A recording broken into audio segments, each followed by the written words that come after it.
Mi kwa majina naitwa George Otieno Duor. Mi ni mkaji wa Kitengela. Naishi Kitengela. Kukuja huku kwangu nilipata msiba jana.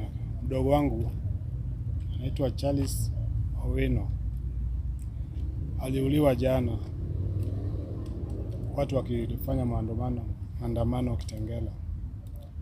Sasa mimi chenye naomba justice ifanyike kwa mdogo wangu. Nimekuja hapa mochari, nimeconfirm mdogo wangu alipigwa risasi ya hapa hivi kwa kichwa, ikatokezea upande wa nyuma.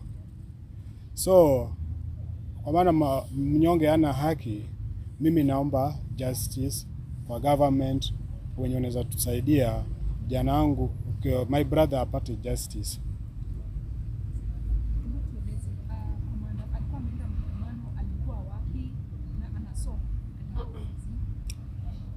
Okay.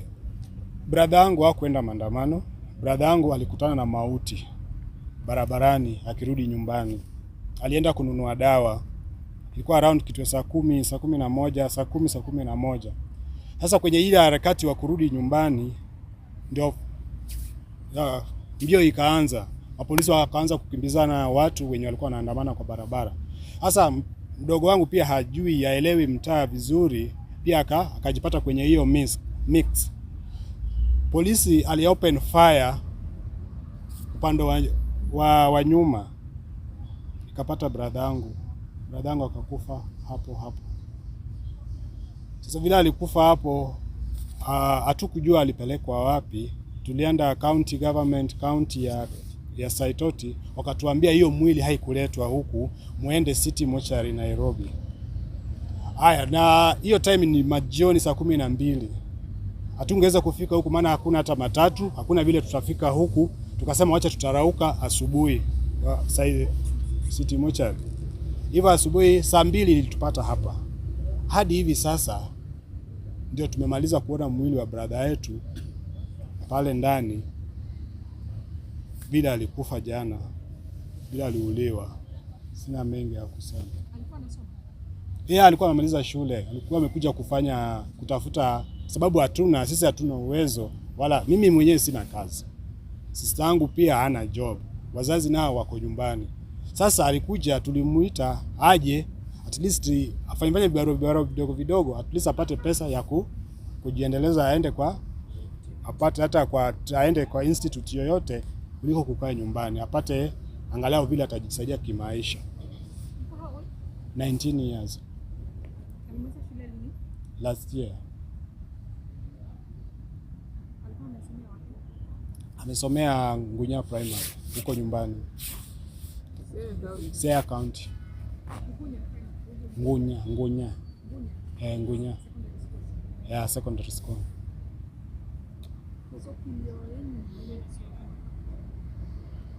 Sasa mimi kilio changu ni hatuna mbele wala nyuma jinsi tutapeleka brother yetu nyumbani, na secondly tunataka justice.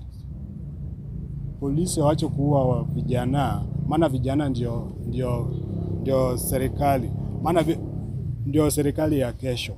Sasa justice ifanyike, brother yangu apate justice. Kwa majina Lilian Akinyi, mimi ni mkaji wa Kibira. Mimi ndio sister ya Charles mkubwa kwa hiyo familia.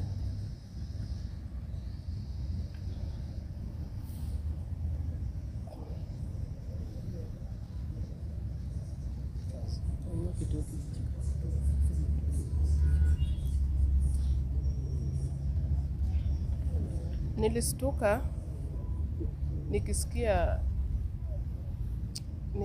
nikisikia wenye kijana wetu alikufa. Mimi ndio nakaanga na yeye Kibira. Sasa Jumapili nilimtuma kwa brother yake aende amtembelee, na yeye bado ni mgeni hapa Nairobi. Hata hajamaliza hata wiki 3, ndio ameanza wiki ya 3 hapa Nairobi. Sasa nilimtuma aende atembelee brother yake Kitengela. Kufika sasa nilijua atarudi by Monday ama Tuesday, juu si kuweka kwa akili yangu Tuesday kuna maandamano. Nilistuka sana kama brother yangu anapiga simu akilia ati Uchali ameshutiwa. Nikakata hiyo simu. Mimi kenye naomba tu haki tendeke. Serikali wacheni kuua vijana. Vijana ndio serikali ya kesho. Mkiwaua nyinyi mungeuliwa, amungekaa hapo sahi. Tafadhali mwache kuua watoto wadogo. Pia siku moja wasaidie wengine venye sahi pia nyinyi mmekaa hapo. Mimi kenye naweza omba serikali, mkono yangu imefungwa hivi. Mimi ni mjane, niko na watoto na siwezi beba hii maiti nipeleke nyumbani. Wazazi pia ni wale wa hohehae, hawezi. Sasa nilikuwa naomba serikali mnisaidie nipeleke huyu mtoto nyumbani. Juu inaniumiza na kuna venye naweza nini. Mimi siwezi. Serikali muko mnisaidie tafadhali. Na haki tendeke, muache kuua watoto. Let me add something.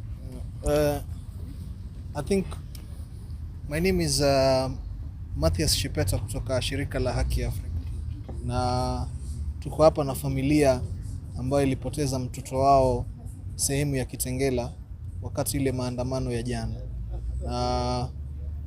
From the physical appearance ni kuwa kijana alipigwa risasi, na alipigwa risasi ya kichwa. So we are yet to do postmortem together with IPOA na taasisi zingine. What we are calling for is accountability. Kwamba vijana wanauliwa katika maandamano, lakini when it comes to accountability inakuwa hakuna accountability.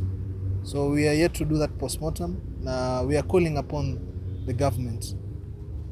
No citizen deserves to die by a bullet that has been paid for by the taxpayers. Hii ni ushuru yetu. Zile tear gas wanatumia ni ushuru wetu. Zile bunduki wanatumia ni ushuru wetu. Inakuwaje nyinyi mnataka taxes more, yet you are killing the taxpayers? So this is a very serious matter. The numbers are getting high. You heard of 41. Yesterday kuna kijana mwingine pia alikuwa amepigwa na gunshot wound. Leo mwili wake utatolewa leo. So I think the number is almost going to 43 or more, because there are many unreported cases. So what we are saying is serikali iwe accountable. Bullet inapotoka kwa risasi yako, pia polisi yule ambao anatumia bunduki yake, ujue you will be held accountable. Do not take orders from the bosses uwe Mkenya kwa sababu ya maandamano. Maandamano itaisha na ile kesi itakayokufuata kama police officer itakuwa ni kesi itakukabili wewe. So we are calling, manake police officers ni ndugu zetu. Police officers wanatoka nyumbani, tunaishi na wao, ni dada na ndugu zetu. Do not use a gun kuua Mkenya, mtoto wa mtu ambaye labda angetegemewa katika familia yake. Yule ameuliwa hapa ni wa 19 years. In his prime age, kijana ambao angejitegemea, angeweza kusaidia familia yake. Lakini tumeona that is a life taken short, na kwetu tu ni kuomba ya kwamba kuwe na accountability kama shirika la haki. Asante.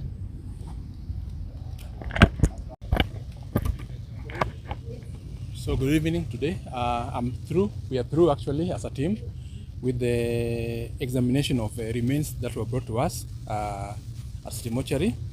And today we were able to examine contents of 9 body bags which are presented to us. And among these 9 body bags, the contents of 4 of them were limbs, lower limbs, which were amputated from the knees downwards. And there were 2 right legs and 2 left legs. There was also a whole body of a female who we examined, and we found that she had head injury.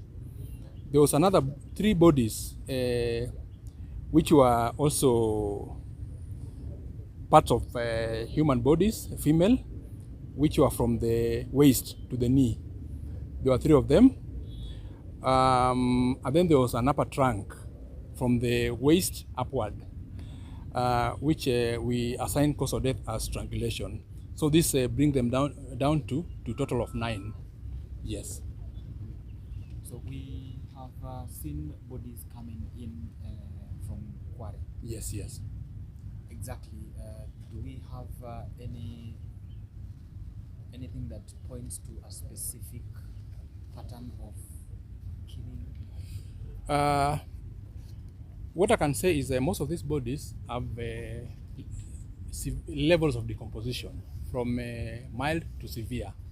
So bodies which are severely decomposed, it becomes very, very difficult to assign a cause of death, because there's what is called postmortem artifacts, where so many tissues are gotten lost because of decomposition, to make it difficult to assign cause of death. But as you can see, they are part of the bodies. Find that they have been sawed off from the waist, so you find that they are lower limbs and upper limbs.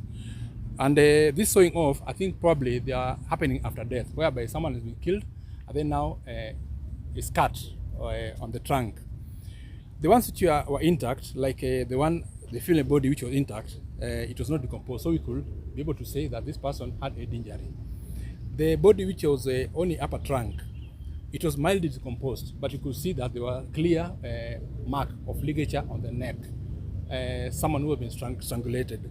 So the point is, because of decomposition, some of them we might not be able to assign a cause of death, but the ones which are mildly or fresh, we can, or not so much decomposed, we can be able to assign a cause of death. There's one we did also last week, which I think we found it was also head injury, isn't it? Yeah, last week, yeah. Yeah. Another one. Yesterday there was X-rays done. Yes, yes. Do we have from today's postmortem? Yes. Do we have any signs of bullet wounds within the? From the autopsy, we've not seen any injuries which can be assigned to a bullet from externally, or even examination of the bodies. But these X-rays we gave them to radiologists also to interpret, because it will also help in enriching the findings here. So we are still waiting for the report from the radiologist. From the post-mortem, are you able to determine whether the sewing or any other injuries were caused by one tool or a similar tool? Some of them is easy, because you can see what is called serration. You can see patterns on the edges of the bone which have been sawed here, which look like a saw.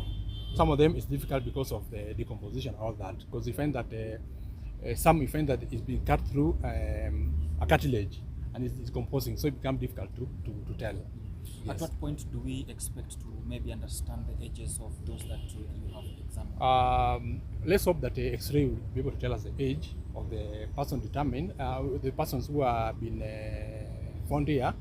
And remember also we are taking samples for DNA for the purpose of maybe reconciling with each piece, so that we can know how many bodies we have. Because right now, as I said, you can find there's a right limb, a left limb.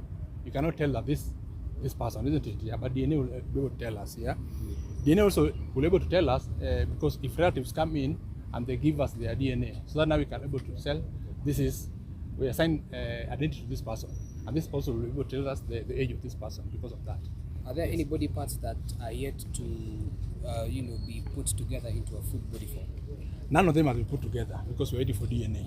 Yeah. Okay.